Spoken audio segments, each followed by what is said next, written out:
Welcome to the Coding Corner. Today we're diving into the complexities of coding common infections in home care. Let's unravel the mysteries of pneumonia and UTI coding. Coding pneumonia and urinary tract infections in home health settings can be challenging, often leading to chart holds.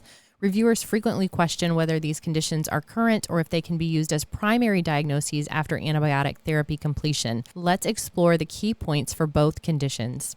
Coding pneumonia and urinary tract infections can be tricky in home health. They are one of the most frequent reasons that charts are placed on hold. Reviewers are frequently unsure if the pneumonia or UTI is current or if they may be used as a primary diagnosis when the patient has already completed antibiotic therapy.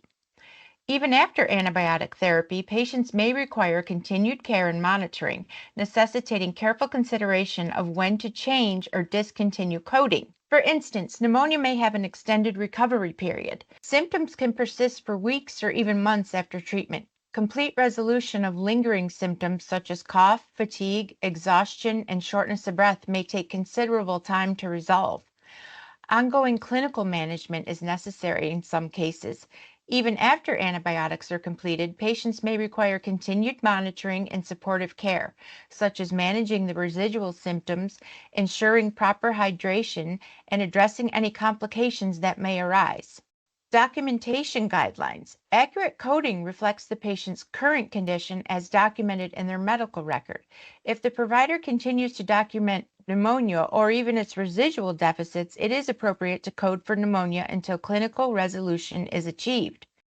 Risk adjustment and reimbursement should also be considered. Coding pneumonia accurately ensures proper risk adjustment for the patient's condition and appropriate reimbursement for home health services provided during recovery. It is appropriate to continue coding urinary tract infections in home health even after the completion of antibiotic therapy for several reasons. Extended recovery time.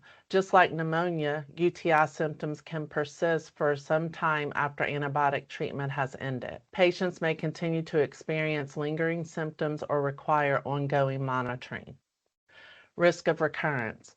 UTIs, especially in certain populations, have a high risk for recurrence. Continued coding allows for proper monitoring and early interventions if symptoms return. Ongoing clinical management. Even after antibiotics are completed, patients may require continued care such as managing residual symptoms, ensuring proper hydration, or addressing any complications that may arise during the illness. Continuing to code the UTI ensures that the patient's current health status and care needs are accurately represented, which is crucial for proper risk adjustment. Continuing to code the UTI also ensures that home health providers document the condition accurately, give appropriate care planning, and receive proper reimbursement for the ongoing management of the patient's condition. Just remember that pneumonia and UTI can still be coded as the primary diagnosis even if the antibiotics have already been completed, as long as the patient is still being treated for symptoms related to these diagnoses, such as weakness, fatigue, confusion, shortness of breath, and exhaustion.